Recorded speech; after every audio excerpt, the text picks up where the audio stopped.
Bien, bonsoir, frères et sœurs. Je suis vraiment très heureux de partager ces moments avec vous. Je ne vais pas m'étendre dans les présentations puisque Mac l'a si bien fait. On s'est rencontrés en effet à Montpellier où on a eu un parcours qui n'a pas été très long, mais qui a été très marquant.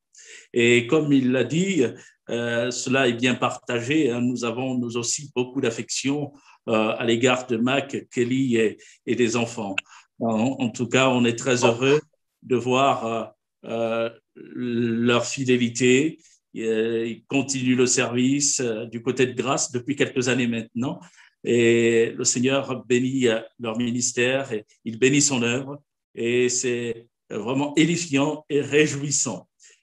Et avant d'ouvrir la parole de Dieu avec vous, je voudrais vous remercier puisque vous avez appris au travers de Mac l'épreuve qui nous a touchés. Mon épouse, le 25 novembre 2018, a eu un accident. Elle a fait une rupture d'anévrisme. Et ça a été très sévère, une épreuve douloureuse.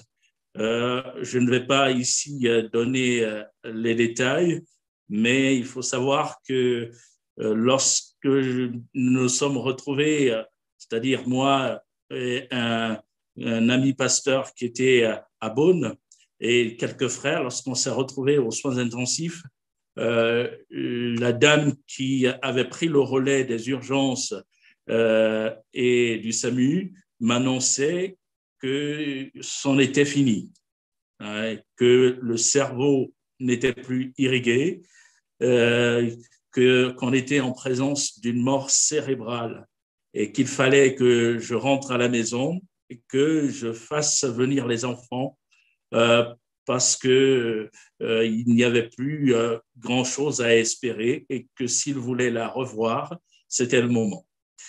Alors, ce sont des paroles très fortes, mais dans ces moments, on voit la grâce de Dieu parce qu'on est porté. Je n'ai pas du tout été saisi de panique, dont il y avait une paix indescriptible. Et j'ai répondu à cette dame que la vie, il y en a un qui la détient, c'est Dieu. Et tant que Dieu n'a pas décidé de la reprendre, on gardait espoir. Je passe les détails. 2 heures environ après, la même dame m'annonçait au téléphone, puisque j'étais reparti auprès des enfants, elle m'annonçait que le dernier Doppler qu'il devait faire avait révélé qu'il y avait une amélioration. Et entre-temps, on a prié en famille, l'Église était mobilisée dans la prière et même par toute la France déjà, en si peu de temps, beaucoup de personnes s'étaient mobilisées parce que la rupture d'anévrisme avait eu lieu en présence des frères et sœurs à l'église. On avait un baptême, des baptêmes ce jour-là. Donc, ça s'est passé tout de suite après les baptêmes. Et donc, les frères et sœurs ont contacté des membres de leur famille qui se trouvaient dans d'autres assemblées et sans qu'on puisse nous faire quelques démarches que ce soit, la nouvelle s'est répandue et les gens se sont mobilisés en prière. Et cela a été constant. Et ce soir, je voudrais vraiment vous en remercier, parce que c'est que vous avez également prié. Aujourd'hui, mon épouse marche, enfin, oui, elle a commencé à marcher à l'aide d'un déambulateur. Elle parle, elle mange. Donc, tout se remet en place par la grâce du Seigneur. Donc, nous avons un Dieu grand, un Dieu vivant. L'épreuve est douloureuse, bien souvent. Et on n'aime pas emprunter ce genre de chemin, mais le Seigneur ne nous demande jamais notre avis. Il nous conduit et on le suit. Nous lui faisons confiance. Et il est le Seigneur, il est le Maître. Nous sommes ses disciples. Il fait ce qu'il veut, mais nous savons qu'à notre égard, il a toujours des projets de paix et non de malheur. Et nous pouvons nous appuyer sur sa personne. Voilà, un grand merci donc à l'Église de Grâce. Ce soir, j'ai eu à cœur de partager avec vous ce sujet que Mac a transmis, l'Église locale, membre d'un corps vivant. C'est lorsque je prenais du temps pour préparer le moment que nous passons, que j'ai eu à cœur ce sujet. Et je crois que le Seigneur nous fera du bien autour de sa parole. Il est important dans les temps que nous connaissons de revoir ce qu'est l'Église, notre perception de l'Église, et notamment de l'Église locale.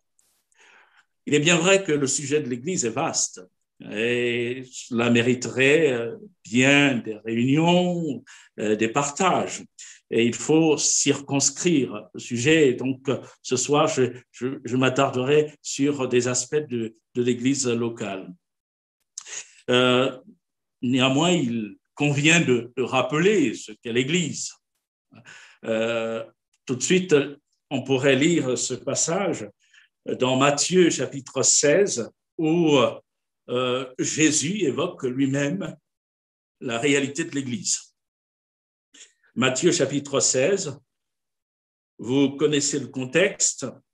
Jésus se rend à Césarée de Philippe avec ses disciples et un moment sur le trajet, il pose la question suivante à ses disciples, qui dit-on que je suis? Et les disciples répondent, visiblement, ils étaient bien renseignés. Ils répondent, les uns disent que tu es Jean-Baptiste, les autres Élie, les autres Jérémie ou l'un des prophètes. Et Jésus interpellera les disciples particulièrement en leur adressant le deuxième volet de la même question. Et vous, qui dites-vous que je suis? Et vous connaissez le texte, Pierre de répondre, tu es le Christ, le Fils du Dieu vivant. Et je vous propose de lire le verset 17, Matthieu chapitre 16, verset 17. Il est dit, Jésus, reprenant la parole, lui dit, tu es heureux, Simon, fils de Jonas, car ce ne sont pas la chair et le sang qui t'ont révélé cela, mais c'est mon Père qui est dans les cieux. Et moi, je te dis que tu es Pierre, et que sur cette pierre, je bâtirai mon église, et que les portes du séjour des morts ne prévaudront point contre elle. Je te donnerai la clé du royaume des cieux. Ce que tu lieras sur la terre sera lié dans les cieux, et ce que tu délieras sur la terre sera délié dans les cieux. Alors il recommanda aux disciples de ne dire à personne qui il était. Nous pouvons arrêter notre lecture d'introduction à ce niveau. Ici, Jésus évoque l'Église. Je ne vais pas revenir sur un point de doctrine parce que je sais que vous êtes au fait de ces choses. Jésus n'établit pas ici Pierre comme étant le chef, le pape de l'Église. Il dit, tu es Pierre, et sur cette pierre, en réalité, dans le grec, il y a une différence de mots. Tu es Pétros, et sur ce Pétra, je bâtirai mon église. Pétros, Pierre, mais Pétra désigne un rocher, un roc.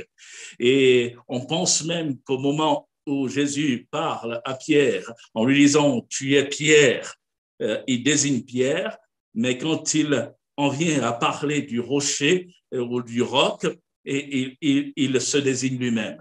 Sur ce roc, je bâtirai mon église. C'est Jésus qui est le rocher des siècles. Et l'église lui appartient. L'église est bâtie sur le rocher qu'est Christ. Alléluia, gloire à Dieu. Et donc, c'est intéressant de poser cela. Le mot église vient du grec ecclésia, et il est composé de deux mots, un adverbe, ek, qui évoque l'idée de sortir hors d'eux. Et le mot ecclésia vient du verbe kaleo en grec, qui veut dire appeler. Et l'Église est donc l'assemblée de ceux qui sont appelés hors d'eux. Et on comprend tout de suite la réalité même. Jésus qui bâtit l'Église appelle des hommes, c'est des femmes, à sortir, à se séparer du monde, de la mentalité du monde, pour lui appartenir. L'Église est l'assemblée de ceux qui ont été appelés par Christ. On peut poser d'entrée qu'on n'est pas membre d'une église, qu'elle soit locale ou que ce soit l'église de Christ en général. On n'est pas membre de l'église de Christ ou d'une église simplement par le fait d'être né dans un foyer de chrétiens. On n'est pas membre d'une église simplement parce qu'on aime bien, on fréquente l'église et l'ambiance paraît sympathique, les gens sont accueillants. Tout cela est bien, d'être accueillant et d'avoir des moments de partage sympathiques, d'amour fraternel, mais cela ne suffit pas. On est membre d'une église parce qu'on a rencontré celui qui bâtit l'église, parce qu'on a rencontré Jésus-Christ mort pour les péchés des hommes et ressuscité pour la justification de ceux qui croient. Et on voit très tôt que ces réalités étaient vécues par les premiers disciples du Seigneur. Ils avaient ce plaisir à vivre ces moments de communion en tant qu'Église. Et d'ailleurs, le témoignage est rendu dans le livre des Actes des Apôtres, au chapitre 2, très rapidement. On pourrait citer ce verset 46 qui nous montre comment la vie déjà s'organisait au premier siècle, à la naissance de l'Église. Et il est dit des disciples, ils étaient chaque jour tous ensemble, assidus au temple, ils rompaient le pain dans les maisons et prenaient leur nourriture avec joie et simplicité de cœur, louant Dieu et trouvant grâce auprès du peuple. Et il est ajouté, et le Seigneur ajoutait chaque jour à l'Église ceux qui étaient sauvés. Et on peut souligner, c'est le Seigneur qui ajoute à l'Église. C'est celui qui bâtit l'Église qui ajoute à l'Église. Et il ajoute qui? Ceux qui sont sauvés, ceux qui sont nés de nouveau, ceux qui sont pardonnés, ceux qui l'ont rencontré, qui se sont reconnus dans l'œuvre que Christ a accomplie à la croix.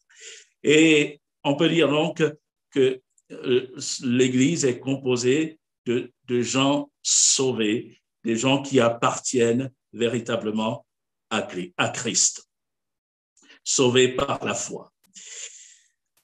C'était là juste un rappel, puisque je crois intimement que cela a été largement partagé, et notamment par votre pasteur, par le pasteur Mac. Pour en revenir au sujet même de l'Église locale, j'ai voulu aborder trois aspects, 3 points. Déjà, la réalité de l'Église locale et insister sur ce fait. Ensuite, j'ai parlé de membres. L'Église est composée de membres. Et je mets membres au pluriel. Membres d'un corps, d'un seul corps.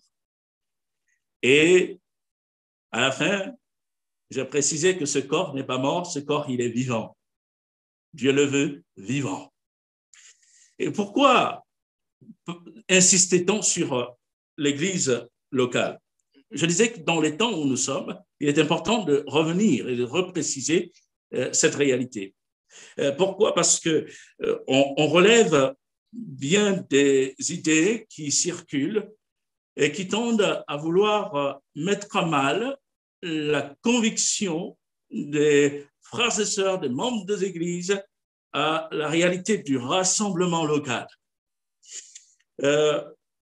Avant le confinement, cela remonte à environ 2 ans et demi, alors que je travaillais dans l'Assemblée, dans mon bureau, un samedi, préparant le culte du lendemain, le téléphone a sonné et au moment de décrocher, quelqu'un à l'autre bout de me dire Monsieur, je vous appelle, est-ce que vous connaissez tel site et tel pasteur? Bon, je ne connaissais pas le site ni le pasteur, le nom n'évoquait rien. Et puis, dans la conversation, il a poursuivi, ce site devrait être connu et ce pasteur mériterait aussi d'être connu parce qu'il ramène les gens à la réalité biblique de l'Église. Et quand on a poursuivi un petit peu la conversation, il me disait, aujourd'hui, il faut sortir des églises institutions et ne plus accorder du crédit à ces pasteurs qui vivent là aux dépens de membres de l'Église. Alors, bon, je ne partageais pas évidemment cet avis, hein, et je lui ai cité quelques textes de l'Écriture, mais il n'en démordait pas. Et son désir, c'était de faire passer un message et il osait téléphoner à des églises pour amener les chrétiens à sortir des églises et selon lui, il fallait constituer plutôt des églises maisons. Et il y avait là cette démarche et cette idée, elle prend ici et là de l'ampleur. Ce n'était pas la première fois que j'entendais ce discours, puisque comme Mac l'a précisé, nous avons servi le Seigneur à Aix-les-Bains et il y avait déjà ce type de discours. Et cela sévit. Il y a 15 jours, dans un entretien, je discutais avec une dame parlant de l'Église et à un moment de la conversation, elle m'a répliqué, moi, je fais partie de l'Église, la grande Église de Christ, mettant en opposition l'Église universelle et l'Église locale. Donc, elle ne voyait pas l'intérêt d'être tant dans l'Église locale, du reste, de par les propos qu'elle tenait.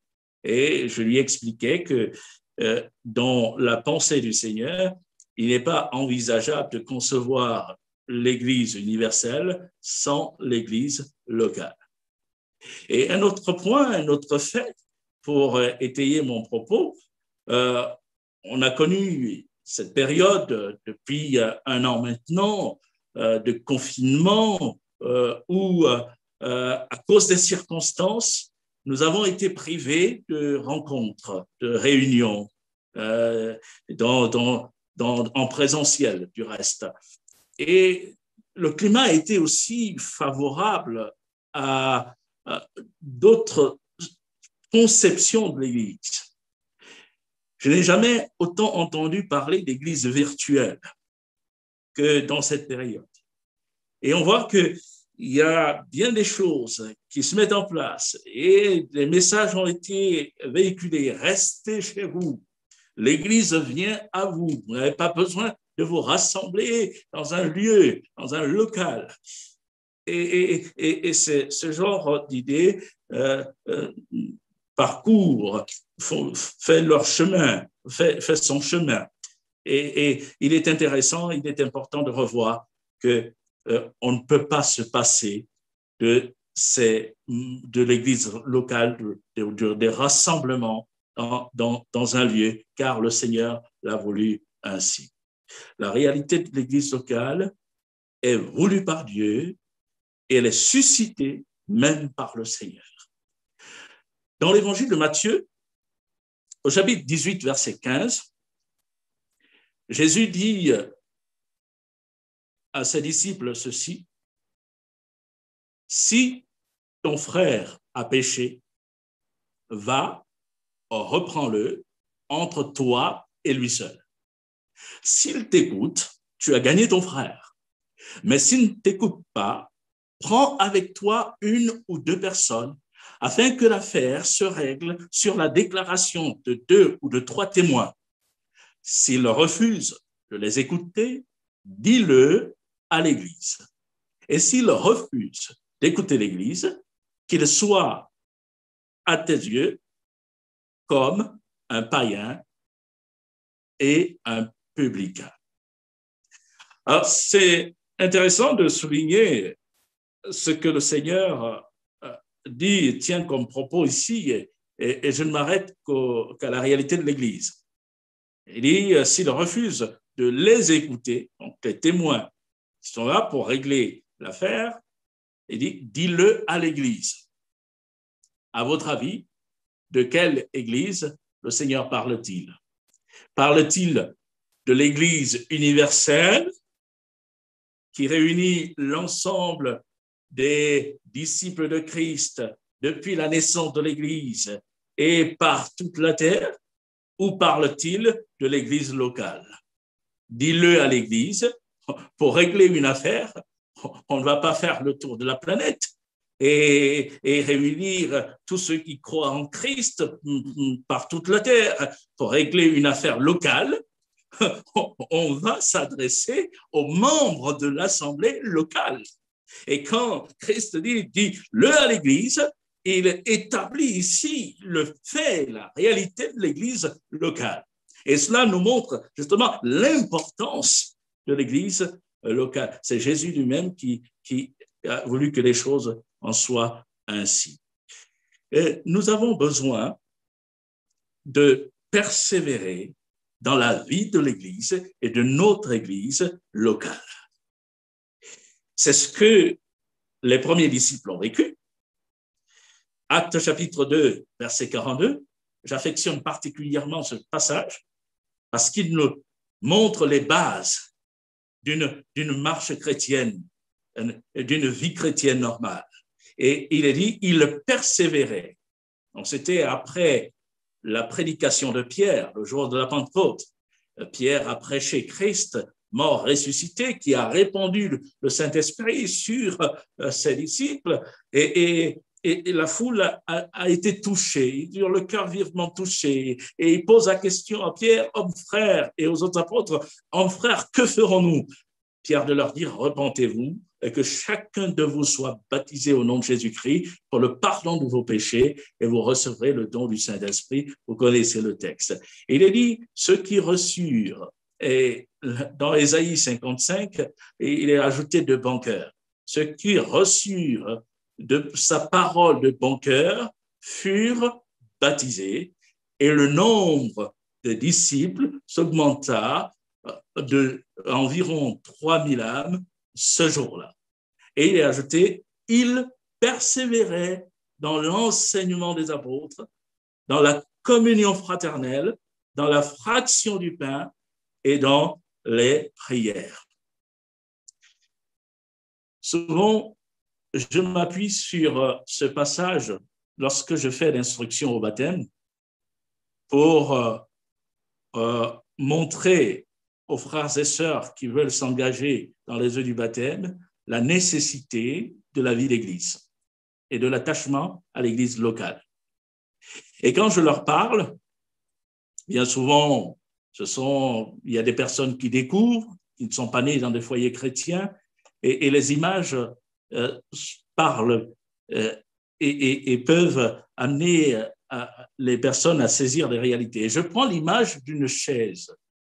Une chaise à 4 pieds. Il y a 4 piliers qui sont ici mentionnés par le Seigneur. Et je leur dis souvent, vous savez, on est assis sur une chaise et à Dijon, les chaises ont effectivement 4 pieds. Et les chaises ont 4 pieds. Si vous en enlevez un, Bon, vous pourrez encore essayer de vous asseoir, mais ça sera un peu compliqué, ce sera un peu bancal. Si vous vous en enlevez un deuxième pied, il faut vraiment être équilibriste pour vraiment tenir. Et si vous en enlevez trois, alors. Ah, et je disais, je montre là que dans le fond, on est assis parce qu'il y a une chaise qui tient, qui est ferme. Et ce que l'on voit, ce que Luc, rempli du Saint-Esprit, écrit là, parlant de la communauté naissante, l'Église naissante, il persévérait dans l'enseignement des apôtres, persévérait dans la communion fraternelle, dans la fraction du pain, entendons par là la Sainte Seine, dans les prières, ce sont des piliers qui sont là, qui rendent notre marche stable avec le Seigneur, notre position stable et ferme dans le Seigneur. Et nous ne pouvons pas nous passer de cela. Et tout cela, bien sûr, est ramené dans le cadre de l'Église locale. On voit mal, du reste, c'est ainsi que j'entends les choses, je vois mal Pierre et les autres apôtres faire le tour de chaque maison de croyants pour aller enseigner la parole de Dieu. Non, ils se réunissaient. Et donc, le rassemblement fidèle dans un même lieu, quand les circonstances le permettent, le rassemblement des fidèles est là une nécessité pour l'Église et nous voulons réaffirmer cela. Nous avons besoin de cette communion fraternelle, nous avons besoin de chercher le Seigneur ensemble, nous avons besoin d'être enseignés et nous avons besoin aussi, là, lorsque nous sommes ensemble, de nous remémorer ce que Christ a fait autour du pain et du vin. Et ce sont des réalités que nous avons besoin de vivre, de pratiquer, parce qu'elles sont posées par le Seigneur lui-même. Amen. Donc, il y a cette nécessité d'appartenir à l'Église locale, d'être fidèle à son Église locale. Et puis, le deuxième point que j'ai mentionné, l'Église locale est composée de membres d'un corps. Et quand on considère l'image du corps, on relève qu'il y a beaucoup d'enseignements à tirer. Tout de suite, je vous inviterai à lire avec moi dans la première lettre de Paul aux Corinthiens, au chapitre 12. 1 Corinthiens, chapitre 12. Et on pourrait lire à partir du verset 11.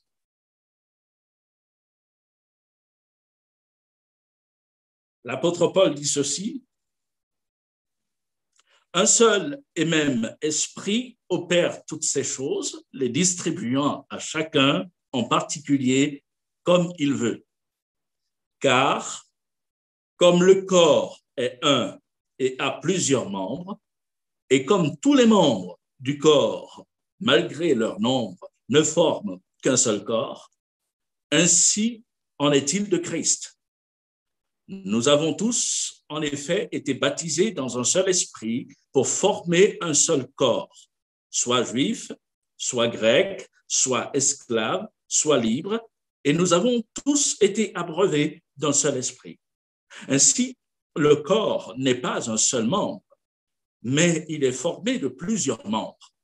Si le pied disait « parce que je ne suis pas une main, je ne suis pas du corps », ne serait-il pas du corps pour cela? Et si l'oreille disait « parce que je ne suis pas un œil, je ne suis pas du corps », ne serait-elle pas du corps pour cela? Si tout le corps était œil, où serait l'ouïe? S'il était tout ouïe, où serait l'odorat? Maintenant, Dieu a placé chacun des membres dans le corps comme il a voulu. Si tous étaient un seul membre, où serait le corps? Maintenant donc, il y a plusieurs membres et un seul corps. L'œil ne peut pas dire à la main, je n'ai pas besoin de toi, ni la tête dire aux pieds, je n'ai pas besoin de vous. Au verset 27, Paul dit, vous êtes le corps de Christ et vous êtes ses membres, chacun pour sa part. Vous êtes le corps de Christ et vous êtes ses membres. Et il dit chacun pour sa part. Rappelons qu'il s'adresse à une église locale. Il s'adresse à l'église de Corinthe. Et il dit, vous êtes le corps de Christ. Et j'aime la manière dont Paul s'y prend pour amener les disciples de Corinthe à apprécier le fait d'appartenir à une église locale et de faire partie du corps de Christ. Il prend une image, dans le fond, atemporelle, c'est-à-dire que c'est une image qu'on ne va pas simplement limiter aux réalités du premier siècle, en parlant de contexte, mais c'est une image qui parle à toute personne. Nous avons tous un corps. Donc, on est tous tout de suite concernés par l'image, interpellés par l'image. Nous avons des mains, des membres, et ce que Paul est en train de mentionner ici nous renvoie à la réalité de notre personne. Et il serait inconcevable, en ce qui nous concerne, d'envisager d'être privé d'un membre. Ah non. Et tous les membres font partie du corps, ont leur place dans le corps. Et chaque membre a sa fonction. Et ici, Paul est en train de mettre un accent sur l'unité et l'harmonie du corps. Et je voudrais vous proposer de relire le verset 15 différemment, puisque l'application, il l'a fait.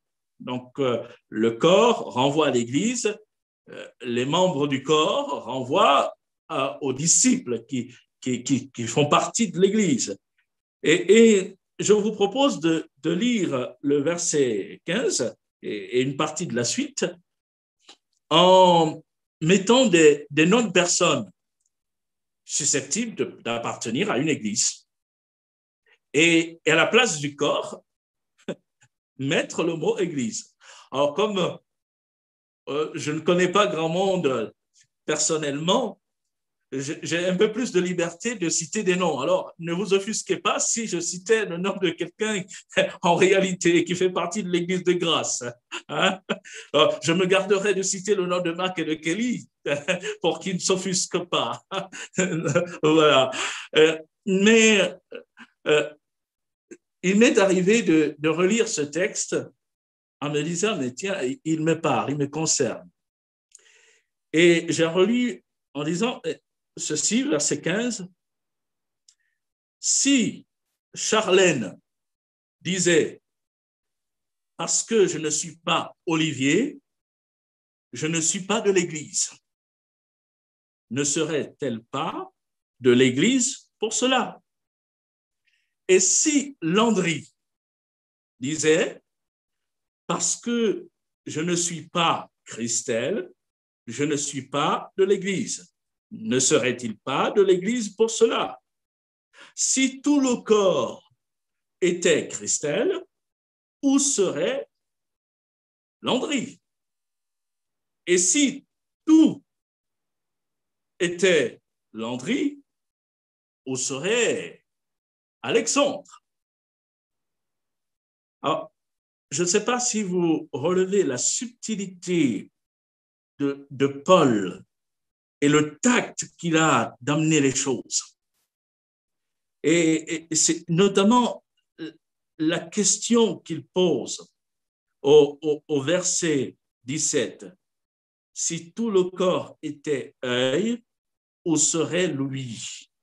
Après avoir commencé la série de questions en disant si Louis disait, à un moment, il dit si l'oreille disait parce que je ne suis pas un œil, ne serait-elle pas pour le corps, du corps pour cela?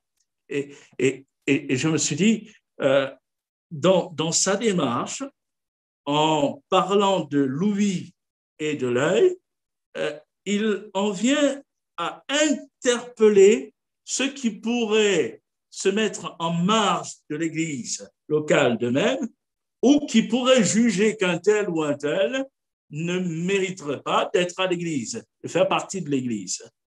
Et tout à l'heure, je fais l'application en ramenant les choses à mon prénom et à celui de ma femme, Landry et Christelle. Et j'ai dit, si Landry disait, parce que je ne suis pas Christelle, je ne suis pas du corps, ne serait-il pas du corps pour cela? Et si tout le corps était, non pas Landry, mais Christelle? Vous voyez un peu la subtilité. C'est Landry qui commence à dire, parce que je ne suis pas Christelle, je ne suis pas de l'Église. Et Paul, quand il interroge, il va inverser les choses en disant, mais si tout le corps était, non pas Landry, mais Christelle.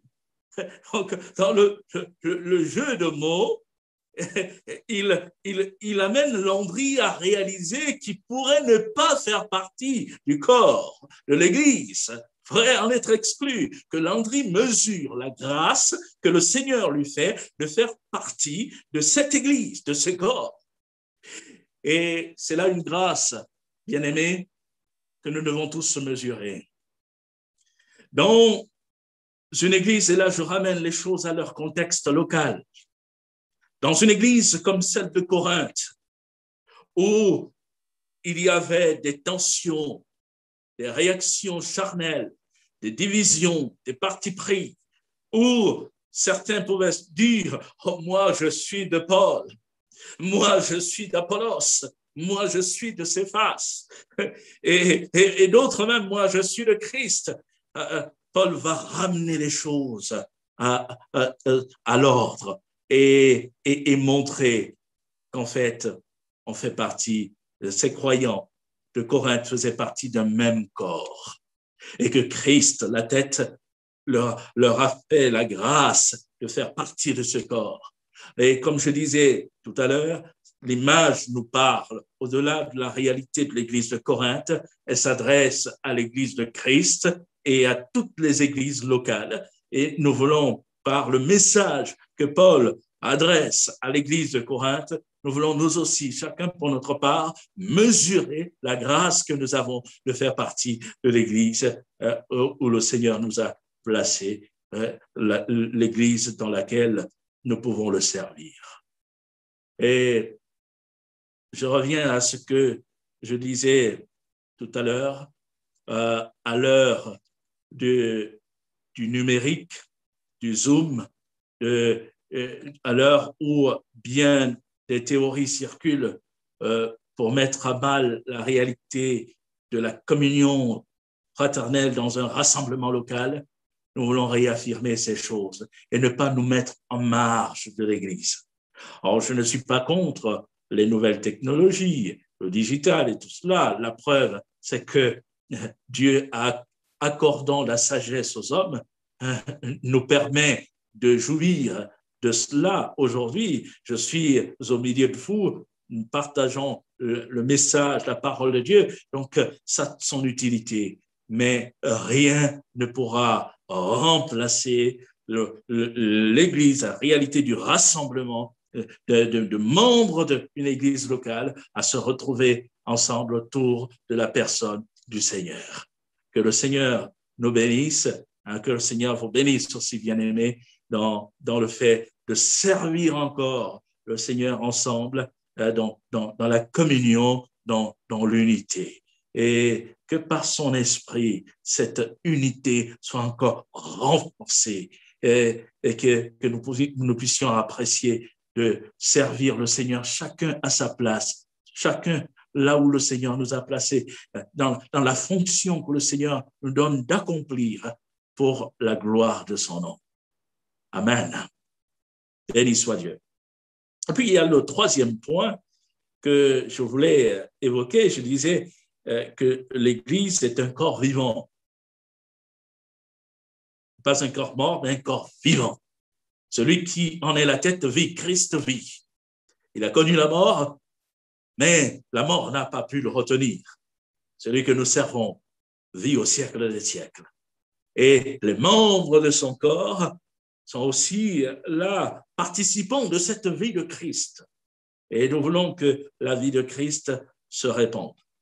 Je vais rester sur la première épître de Paul aux Corinthiens, notamment au chapitre 12. Tout à l'heure, j'ai lu le verset 27, où Paul va dire « Vous êtes le corps de Christ et vous êtes ses membres, chacun pour sa part. » L'image doit être replacée dans le contexte de l'enseignement que Paul apporte à ce moment-là aux Corinthiens. Et le chapitre 12 évoque la vie de l'esprit, les dons spirituels. Chapitre 12, chapitre 13 et chapitre 14. Et quand Paul évoque l'image du corps avec la diversité de ses membres, cela doit être aussi ramené dans le cadre de l'enseignement portant sur les dons spirituels. Et on voit ici le parallèle que l'apôtre Paul va faire entre la diversité des dons et d'opérations de l'esprit et la diversité des membres d'un corps, et notamment la diversité des membres de l'Église. Et en réalité, ce qu'il veut montrer, c'est que chaque membre entre les mains du Seigneur est là comme un instrument qui doit participer de l'édification de l'Église, puisque les dons spirituels ont pour objet l'édification de l'Église, la construction de l'Église. Et nous comprenons qu'il ne s'agit pas pour nous d'envisager l'Église simplement par une présence qui trouverait du divertissement, mais on est appelé à participer à la vie de l'Église. On n'est pas spectateur, mais on est participant de la vie de l'Église, de la construction de l'Église. C'est ce que le Seigneur a voulu. Et parlant du corps vivant, relié à la diversité des membres de l'Église, du corps, je voudrais ici faire ressortir la nécessité pour nous d'aspirer à la vie de l'esprit par l'assistance du Seigneur. Ce n'est pas anodin si Paul va évoquer le corps de Christ. Vous êtes le corps de Christ. Cela nous rappelle que lorsque Jésus est venu sur la terre, il avait un corps de chair. Il avait un corps comme le nôtre. Et c'est par ce corps qu'il a pu accomplir les œuvres qu'il a accomplies. Pierre, quand il s'adresse à Corneille, à toute l'assistance réunie pour entendre la parole de Dieu, va dire, en parlant de Jésus, qu'il allait de lieu en lieu, faisant du bien et guérissant tous ceux qui étaient sous l'empire du diable. Jésus allait de lieu en lieu, parce qu'il avait ce corps. Il allait de lieu en lieu. Il touchait des malades, il les guérissait. Il enseignait la parole, il prêchait l'évangile.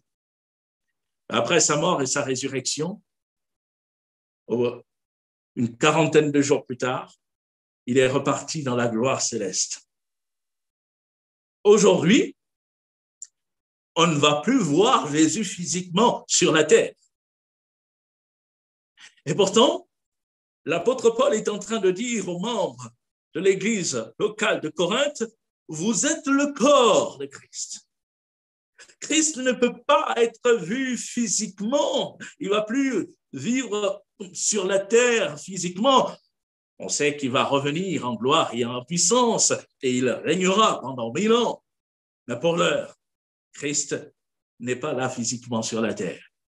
Et pourtant, les membres de son corps sont là sur la terre physiquement.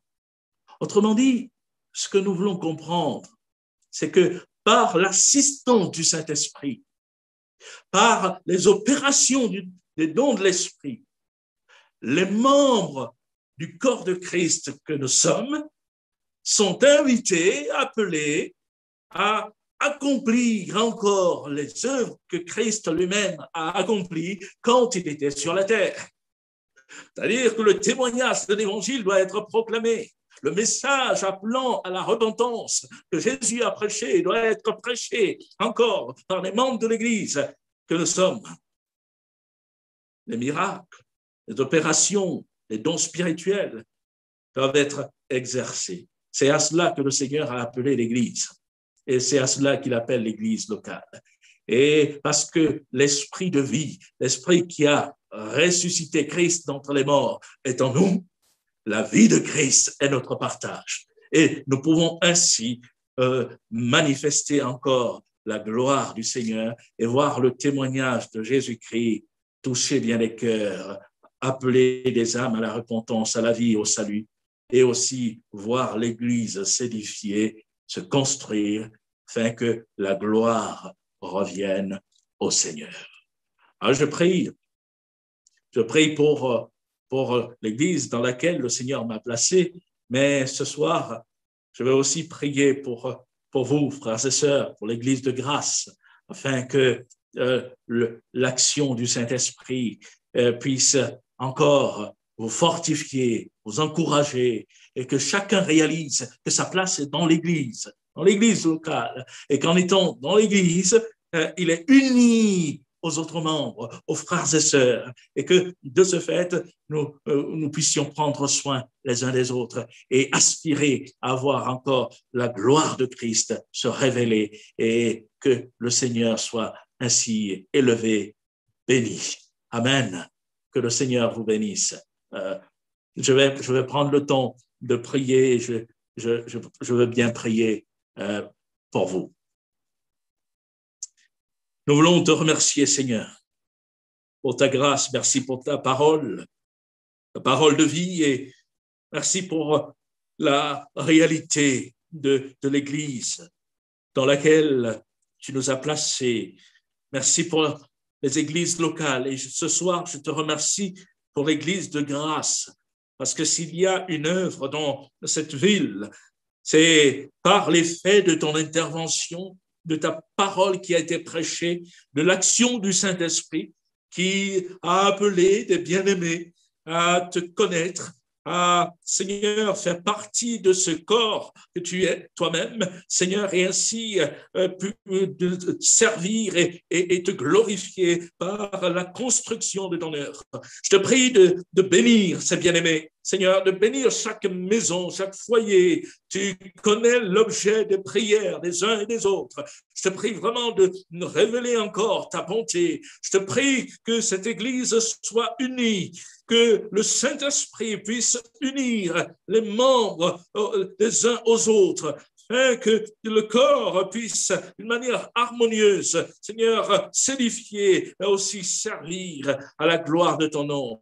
Je te prie de bénir le ministère que tu as confié, Mac, Kelly et leurs enfants. Accorde-leur encore de voir toute l'étendue de ta fidélité. Remplis-les de ton esprit et que, Seigneur, ton œuvre continue de s'édifier, de s'accomplir par ton assistance. À toi la gloire et la reconnaissance de nos cœurs. Au nom de Jésus. Amen.